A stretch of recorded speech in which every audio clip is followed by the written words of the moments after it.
Genau. Und jetzt werden wir erfahren, wie man eine wunderschöne, unique Alien-Rasse entwirft. Sarah, it's your show, baby. Thank you. Thank you very much. I have written stuff down because I will freeze because I... Thank you so much to everyone. Thank you to Star Squadrons, to the team, everyone working so hard behind the scenes, everyone here competing, because this has been amazing and everyone's been so nice to me from the moment I got off that plane. So thank you so much and good luck to everyone competing. Thank you. All right. We are going to be deep diving into the art. So let's get on with it. Right. Hello. Welcome. My name is Sarah and I have had the honor of working on the wonderful Voidstalkers and Voidminions. I'm a concept artist and, well, mainly a concept artist and, yeah, I've gone off script already, so let's go. I'm going to be taking you through a behind-the-scenes look at how I approached the concept and illustration process of the Voidstalkers and the Voidminions. I'm going to be focusing on the art techniques that I used, how I went about actually creating the artwork so that any art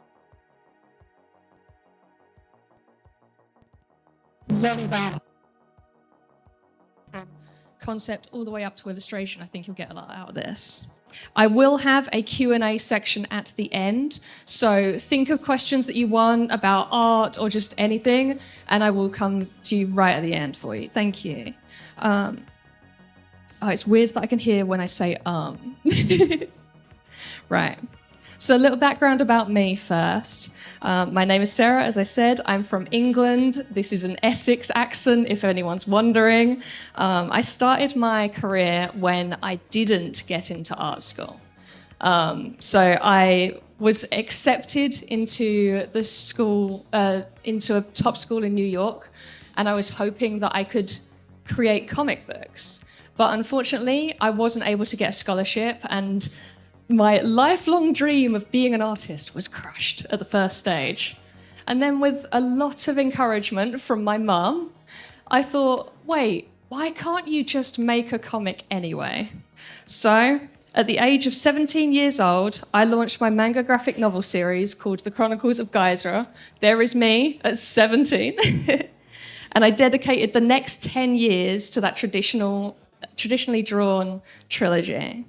I've been selling at conventions, creating books, and then decided to really push my digital art skills with the hopes of working in the games industry. I was given the opportunity to work on mentored courses like the Oatley Academy, and the incredible opportunity to study under amazing artists, including former Riot Games artist David Coe. I was also lucky enough to work on a game called Lux Primora. That was the first time I really was able to show off concept art skills, and from that moment on, I knew this was where I belonged. Finally, after going on that long journey, at the age of 33, I have just graduated from university, completing that lifelong dream of going to art school. I graduated at Teesside University with a first class honours degree in concept art. And I was also lucky enough to be awarded the Best in Concept Art 2 years in a row at their events, and the Lenny Oglesby Prize and the Dean's Awards for being the highest achieving student in the school. Now, it's weird to talk about things like that in front of people. Definitely, as a British person, we don't do that. But I'm sharing this because I know there's a lot of people out there with really big dreams and incredible skills who have already had those no's. So whether you are dreaming of becoming an artist, creating your own games, or winning the finals this weekend, I'm here to show you that you can do it. So with that, I was then met with a random email out of nowhere from the lovely Star Squadrons team asking, would you be interested in designing some aliens? And this Star Trek nerd said yes. So let's jump into it. Now, quickly before I show you the actual process stuff, I want to give a quick overview of the difference between concept art and illustration, because the two do get confused a lot. So when you look online or in art books at concept art, you're going to see a lot of pretty pictures. But concept art isn't about creating pretty pictures. And a lot of those images have been cleaned up afterwards to really show them to the public. So concept art is actually about solving things through design. It's doing many, many iterations on the same drawing, throwing most of it away until somebody finally says, yeah, that's the one. Whereas illustration is stuff like this, where you have that final beautiful card art, key art, and you get to revel in the beauty of a final illustration.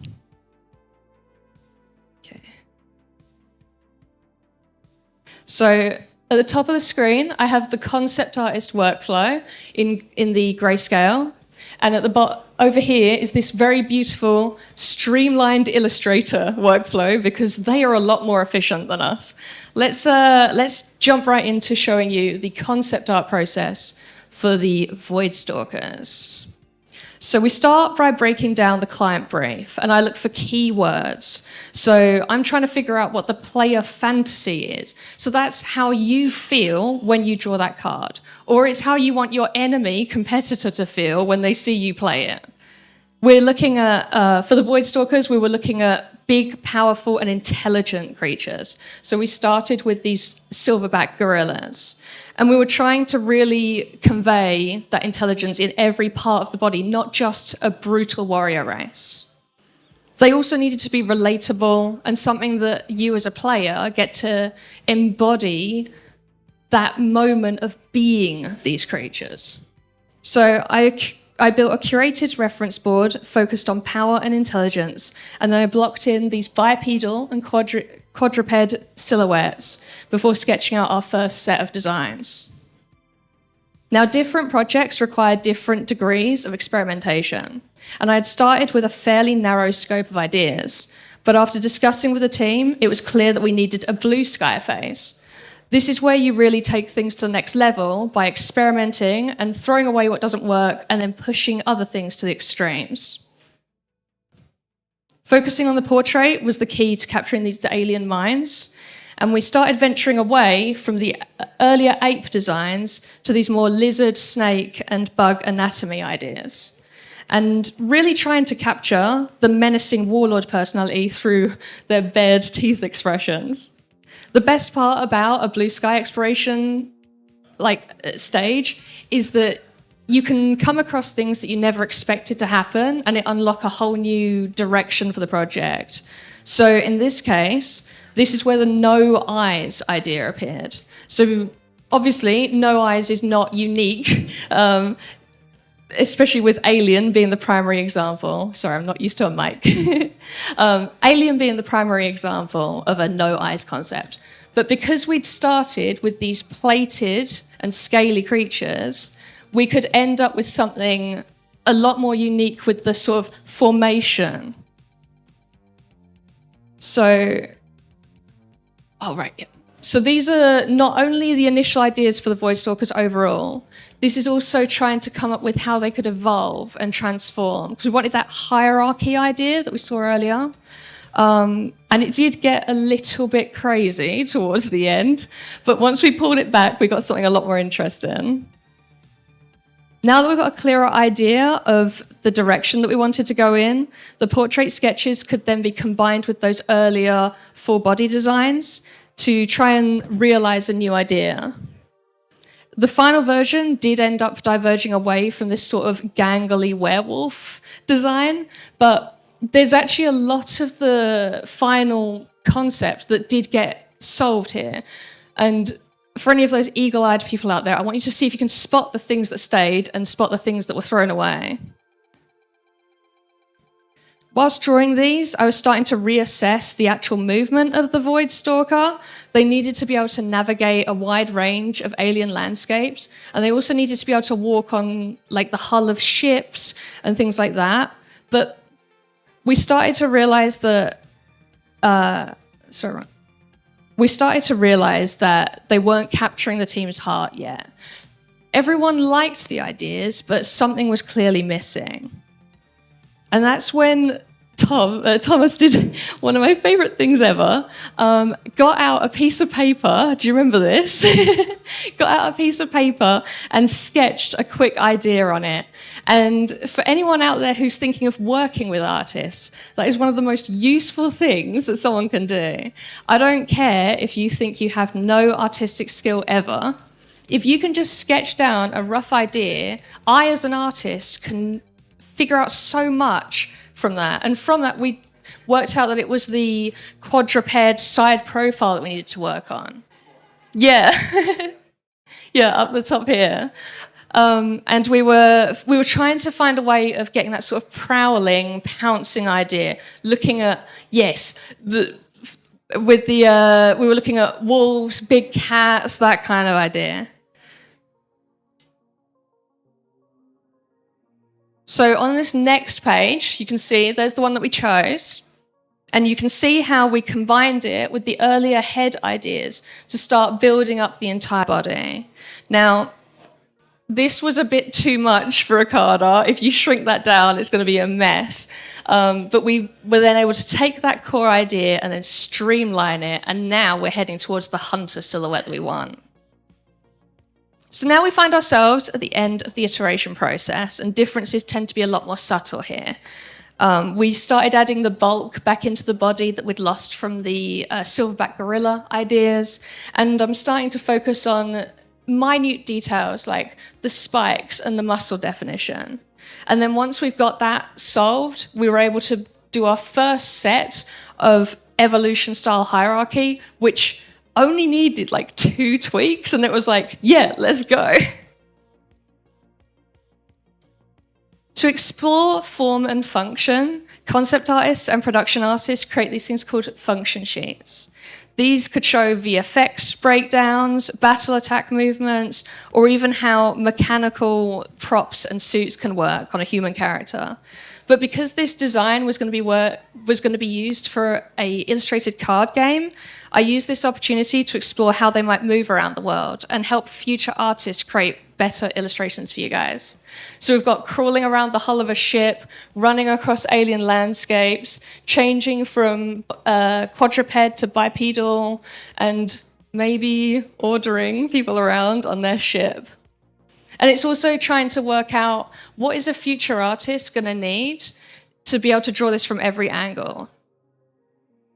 With the final design greenlit, we're then able to finish with our completed concept art, turnarounds, our orthographic turnaround piece here, which is used by 3D artists to make the models. That can be used for physical printed models, for the Warhammer guys out there, or it can be used in a video game for assets.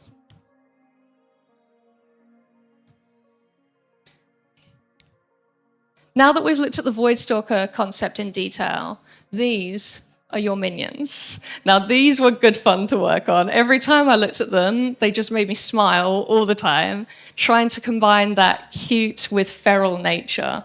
But I think if you look along the top here, you'll see just a snippet of all of the thrown away ideas. Now, there was probably 3 or 4 pages of about 20 to 30 designs that were all discarded. It's like, nope, nope, not that one, it's not right. And it just wasn't capturing us until Thomas and the Star Squadrons team had this idea to combine the idea of a sort of chubby, rounded shark concept with my idea of a sea slug anatomy and sea bunnies to get that ping up here. And then we were able to combine that into these wonderful creatures. Say something. Yes? Okay, right. Yes, so I think the big change, so we had initially this concept, but it was just too humanoid, in my opinion, and it wasn't special enough. Yeah, and then we had the idea of having some kind of shark head, but it was just way too sharky. Looked like a shark with legs and arms. And then we started to, so she then started adding additional things like the ears and then also the nose part. And the most important part in the end was making the head bigger so that it goes over the entire part of the body. I think that was the entire magic, right? Yeah. What's that? Yeah. Bottom left, bottom right of the screen.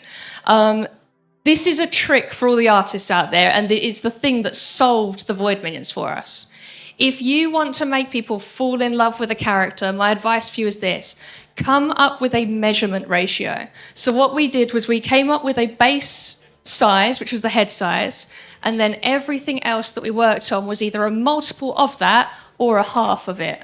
So it ended up being 2 heads high, and then the arm would be 1 head size, so on and so forth. And then whenever anyone looks at your artwork, they're going to say, oh, I like that, but they won't know why they preferred that one over these. Okay, I think that's enough on the concept side. So let's jump into the illustration and see how your actual cards are made. So as I said earlier, I am a concept artist first, not a illustrator first. So this is not going to be the most fluid workflow, and I also don't have my card, so we're going to wing it. Right. So when designing the Voidstalkers, we started with multiple pages of sketched ideas, and I had a lot of freedom with this, by the way. Thank you very much. We were looking at battle scenes, victory moments, and like up here we've got like sneaking through a ship. This is in the middle, yeah. And then breaking into a ship and hunting people down. And it was narrowed down from about, I think there were like 40 sketches that I made, and I might not have even shown them all to you, and then narrowed them down to these 6 that I felt would work best on a card size.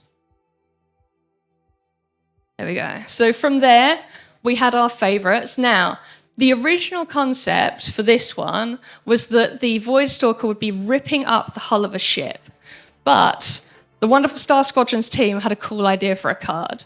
They thought, what about we take the pose, and this time we change it into a real victory moment. So that when you play that card or you collect that card, you feel that moment that a Dominus has won. So we took one of our wonderful humans, we slammed them into the ground.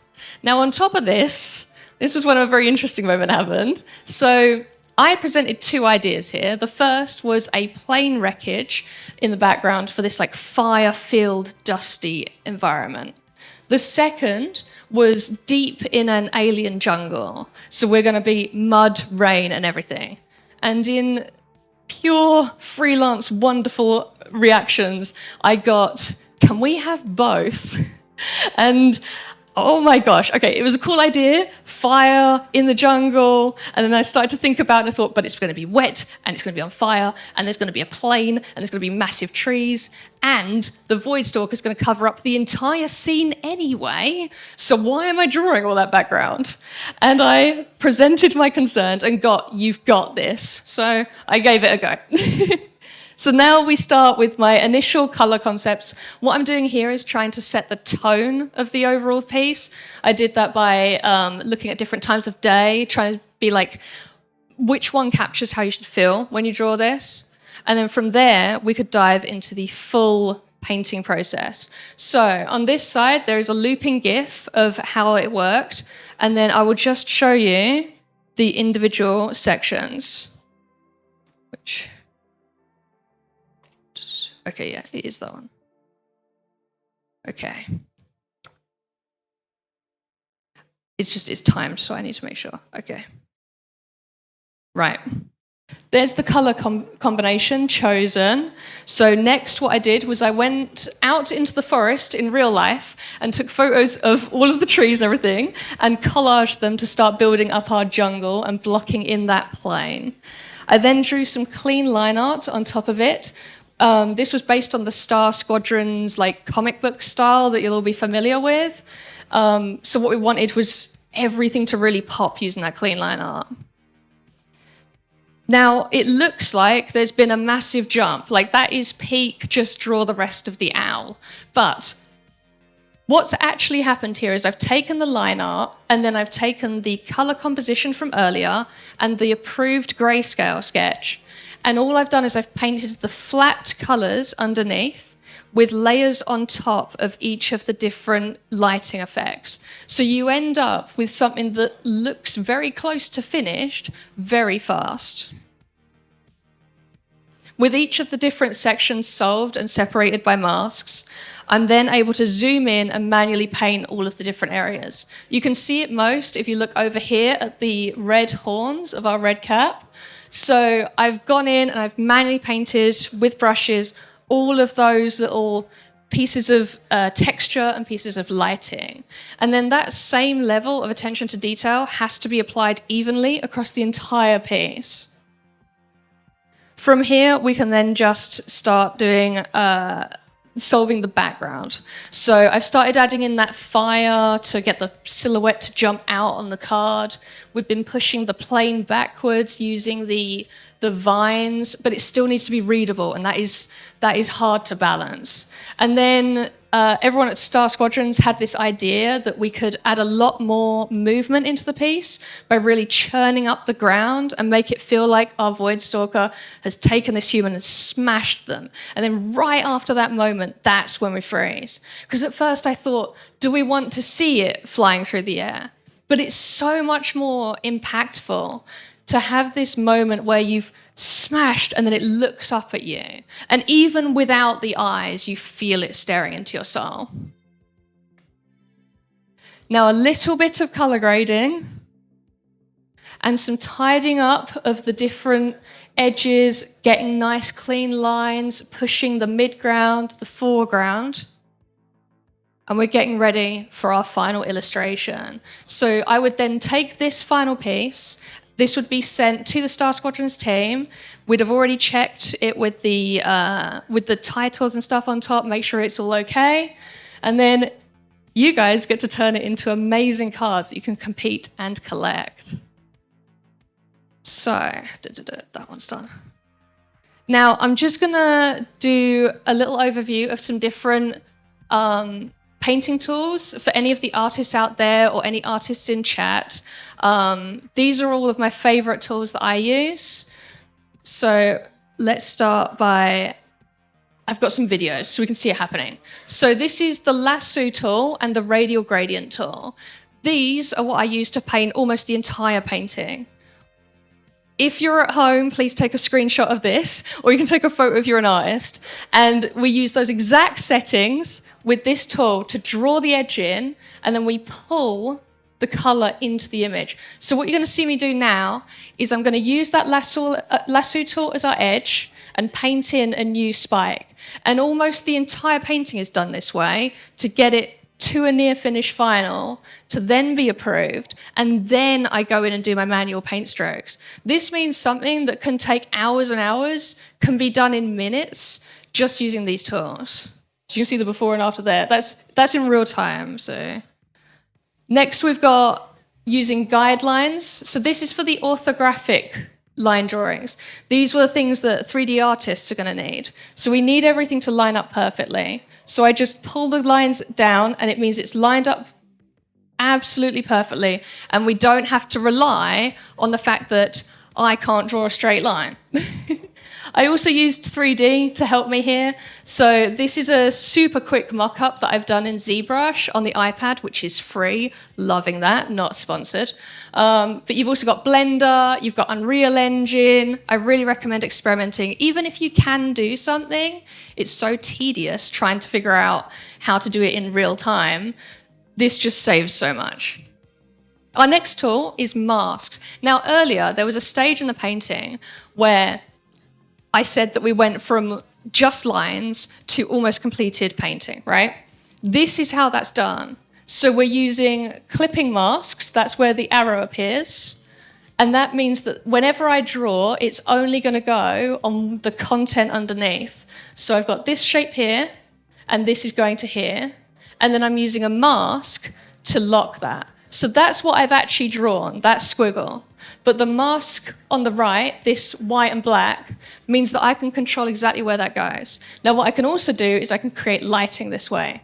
So I pick whatever lighting effect I want, I create one big panel of the color, I put a mask on it, which is now black. So now I paint into the mask with white, which it will do in a second. And it should appear. There we go. So I can paint all of the different lighting and all the different shadows just using those masks. Now the benefit of this is, rather than do it manually, I haven't affected my actual artwork, which means I don't have to redraw anything. I just have to change the mask, which means that if I get client feedback that's like, actually, can you change the light so it's from there to over here? All I do is change the mask and the artwork's never affected. My final digital technique is this, and this is my best friend. Oh my gosh. So there is a panel in Photoshop. You have to double click on your layer and it comes up, it's called layer style. And you find this that says transparency shapes layer and you turn it off every single time. And that makes your glowy things look glowy. I was taught this by Alex Heath, who did work for Legends of Runeterra's card games. So if you want to make things really pop, that is how you do that. You tick one tick box. And now quickly, these are, for anyone who is interested in getting into art, these are my tips on how to improve your work. This is for any artists. So these are my favorite art books. I try to pick things that I don't see people recommend so that you're not having things repeated. We've got Color and Light by 3D Total. This is an in-depth, step-by-step how to color light, materials, and effects. It works if you're working digitally or if you're manually painting, pens, whatever. If you've tried things like all the recommended books, like James Gurney's Color and Light, and you felt like you needed more direction, maybe it felt a bit too advanced for you, or maybe it didn't jump into things in depth, that's the book for you. Next, we have How to Draw by Scott Robertson. Sounds like a basic book, but this actually will teach you basically everything about perspective. It starts off as basic little tricks, how to start. By the end, you can draw entire vehicles and mechs. It's crazy. Just literally, page 1 to the final page, you will be drawing mechs. Next, we have my favorite book whilst working on the Voidstalkers. This is Fundamentals of Creature Design. I used this to have a sort of like checklist and workflow for designing the Voidstalkers and the Voidminions. Now, it has a bunch of included demo projects that you can follow along with, or you can just use it for creating your own aliens. And then over here, we have the Darksiders 2 art book. Now, this is more just representing concept art books in general. Whether you're an artist or you're just interested, I really recommend picking up a concept art book and looking at all of the discarded art, all of the things that went into that final. Like how I showed you earlier, we ended up with pages and pages of stuff for the Voidminions. You would be surprised how much goes into those iconic characters that you look at and you think they're simple, but they took months to work on. So the reason why I picked the Darksiders book in particular is I think that this book is really good for construction and detail control. So with the Voidstalkers, we had a lot of spiky, repeated elements. That's the book that taught me how to do them. These are master studies. This is how you get good. But there's different kinds of master studies, and nobody really explains the difference. I'll be super quick. You can do master studies where you try to do a copy of something. That is going to teach you how to render, how to paint a material, how to paint a certain piece of lighting. And it doesn't have to be about this kind of art. If you're working on a Warhammer like project, you're working on anything that involves trying to recreate a material, you're trying to copy one-to-one, then later on you go, oh, I want to paint something gold. Well, I just learned how to do that, and you can paint whatever you want, basically. The other type is a breakdown. So this is where you want to learn how to design, which is different to how to draw. So you want to look at what decisions were made and why they were made. You want to look at the world around you and say, what do I like? What do I not like? What are people making that I think is good? What are people making that I actually am not blending very well with? And could I do it better? All of those questions when you're walking around before you get to your piece of paper are the things that help you make designs that actually work. And that's how we solve things like the hierarchy and the shape language for those void minions. Here's an example of a study that I did a couple weeks ago. I was trying to learn how to paint metals. So the best way to do a study is you come up with a series of rules that you want to follow, and you stick to those rules for the entire process. Then, once you've finished your study, so I had this photo of a knight and then had a go at trying to do it myself. Once you've finished your painting, look back and ask yourself what worked, what didn't work, and then write that down. Then later on, when you go to paint something else, you can apply exactly the same knowledge. And the best way to do this is to do it when you're stuck on something. And I'm sure this translates to many other subjects. Rather than trying to learn something from step one all the way to the end in one go, have a go, experiment, and when you get stuck, ask for help, do some studies, and then come back to it, because that's how it's going to stick in your mind. And my final top tip is go outside. I know. These are studies that I did on my iPad at the York Viking Festival. I went and saw everyone in their costumes doing reenactment battles with real weapons. And I sat there and I just sketched all of the competitors. I could then actually go up to those people and ask them, what's your favorite part of your costume? What weapon makes yours unique? Remember those things, apply them in your own work. And it doesn't have to mean going to a massive event. I mean, to be honest, you're already at one, so this is a prime opportunity to learn a lot here. But it can also mean doing still lifes in your house, the studying out of your window, or for anyone who wants to get into creature design, the real way to learn that is to sketch your pets.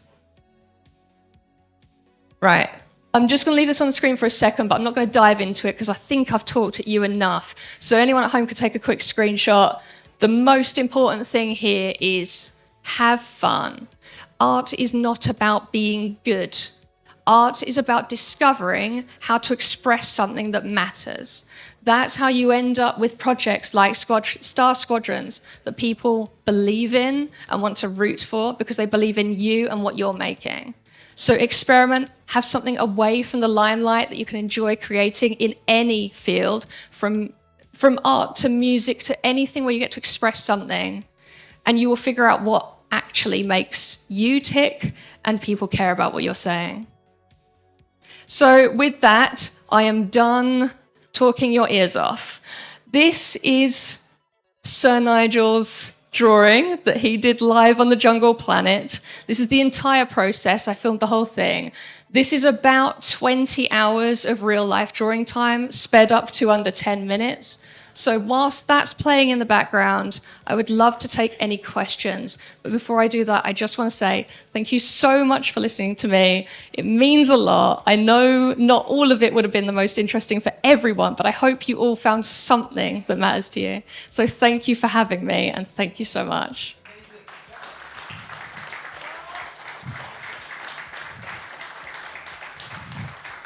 All right, I'm happy to take questions in person from the chat if a voice from God can give me the chat's questions. And I'm going to drink some water. Thank you.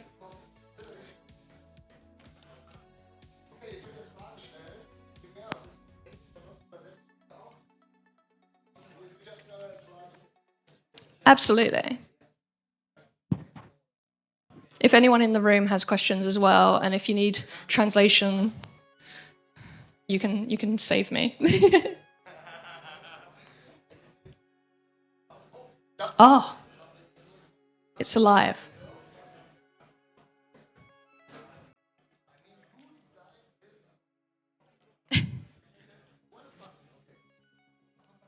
Hello? Yeah, there we go. All right. So this is now the time for the chat to ask questions and also for the audience. Also wenn ihr irgendwelche Fragen habt, könnt ihr die stellen. Wie schon gesagt, ich kann die auch gerne übersetzen. It's been an amazing experience working with you. And actually, I just shot out some random emails, and then she responded, and she was so kind and engaged from the beginning on, so that I decided she's the one who have to go for. And I never, well, actually I expected that we would get such a good result because we have Star Squadrons, but the chat. Yeah. Hi, chat. Oh, they're waving, they're clapping. Yeah. Hi. Yeah, I would say go over there when you're closer to the chat, and yeah. Oh yeah, there. I see you, chat. Yeah. Welcome. I think they really love you. Who wouldn't, right? All right, guys. So if you have any questions in the chat, just put them in, because. So we are now waiting for some questions, and I'm now killing the time, because out of this experience, something really beautiful emerged. And we will show off the first thing, which is not the result of this work, but now exclusively, for the first time in Star Squadrons TCG history, we will reveal a loyalty card of the new Genesis card art series. So what we did is we took original artworks from the original concept art stuff from spaceships or beautiful aliens, and we put them onto a card as a full art card. And now, Mo, get ready, because we will now show off the latest loyalty card, number 9, the Warhammer. You have already seen it. There she is. All right. So now you have to help me a bit. Oh, yeah, absolutely. All right. All right. We have to enjoy the moment now, because we are now presenting you the loyalty card number 9, Genesis card art. And the crazy thing about these loyalty cards is they are not limited to 500. They are limited to 250. Yes. So say hello to our latest loyalty card, which is the Warhammer. You have to, muss mir sagen, wie ich es halten soll. Ist so gut? Yeah. And isn't it amazing? Just have a look at it. So this is the original artwork of the Warhammer class Voidstalker ship, and it's in the background you can see the exploding München, the carrier of the first contact with Voidstalkers. And you guys, also Regie, ihr dürft dann jetzt gerne das Bild einblenden. So we made an amazing picture for you guys. Let's check it out. Oh, I don't know if we get the picture, but we have to see. Maybe they're hyping. Yeah, we have to see. Yeah. I have seen the next questions already, so I'll come back. Yeah, okay. Then let me just finish this thing up. Okay. So this is the first card. The deal is as usual. This card is a loyalty card, so it's 59 euros. And with a donation of 59 euros, you will get the code. It's already in stock. I made sure that you don't have to wait anymore. So it's in stock. If you do now the donation of 59 euros, you will get the code. And then you will get this beautiful card, which is limited to 250, which is the case for all the loyalty Genesis card art, full art cards. So this is the first one. And now we are going to the first questions for Sarah. Okay, it's your time. That's so exciting. Me too. This weekend is the first time I've been able to see the cards in real life. Yeah. So I've just been like, they're so shiny. So I did see a question. Can you please draw ships? No, I'm so sorry. There are other people in charge of that. I can't draw ships. I'm so sorry. In fact, during the process of this, there's a ship in the background. I had to ask the Star Squadrons team to send me a 3D model and trace it. I did see a question earlier, which was, how do I make sure that the art style of the human characters and the Voidstalkers, if they're together, are matching? So in a normal production situation, what you would do is you would make I'll slow down. What you would normally do is you would make something called an art Bible or a process Bible. So what that is it's like a series of rules that you must follow whenever you draw something. And it means that every single person in a game studio, in a card studio, can make sure that they match each other. Now, because it was just me figuring this out, I could kind of do that for myself. I could come up with a sort of rule set of One big thing was that I made my own brush set that is only for Star Squadrons. So it's the exact width of every line. So the outside line should be thicker than the internal lines. And I save them as set presets. So then I know whenever I draw something, they will always match no matter what character. And I came up with that whilst working on BB's piece here, because I realized that we needed so much consistency on those internal lines. So once I'd solved it with BB, I could replicate it with Captain Wild, and then it was ready to go for the Voidstalkers. Although this was a bit different because we wanted it to feel like it had been sketched in person. So this has been drawn using something called the Da Vinci brushes. These are exact scans of Leonardo da Vinci's pens and quills replicated into a digital form. So that's what's been used there. If anyone's too nervous to speak in person, I am here for the rest of the day. If you want to come over and chat, or if you don't have a question, you just want to say hi, that is also good. Okay, we have comments. Oh, everyone's so nice. I think what I'm going to do, because I don't want to hold you guys up, I'm going to keep looking at the chat. I will comment in the chat for you as well. I would just want to say a massive thank you to everybody here. You've been incredible, and I'm really, really hoping that everyone's still competing, wins their matches. I played my first go at the game last night, and it's so good, and I was so happy that the thing I've made artwork for is actually awesome. So feel free to follow me online. Thank you so much for your time, and this has been incredible. You're also awesome. Thank you. Well, did you no. You cannot cancel the show already. I'm not because canceling. now is the big moment. So you haven't seen the Dominus card yet, right? I haven't. You haven't? Oh my God. This is so good. Because Okay. now we will show her and we will get a live reaction for the first time for the other card, because we have a couple. We have two cards which fit each other. And so the loyalty card number 10 is the Dominus itself. It's also a Genesis card, which means it's a full art card limited to only 250 worldwide. And I'm just going to give it to you for now, so you can check out what you have created. And just give us a live reaction. You can put it out of a sleeve, it's fine. Because we have to show it without sleeve anyway. But I'm going to be secret for a bit. I want to see it. Oh wow. Okay. That is so awesome. yes. Are you ready? Okay, yeah, we're ready.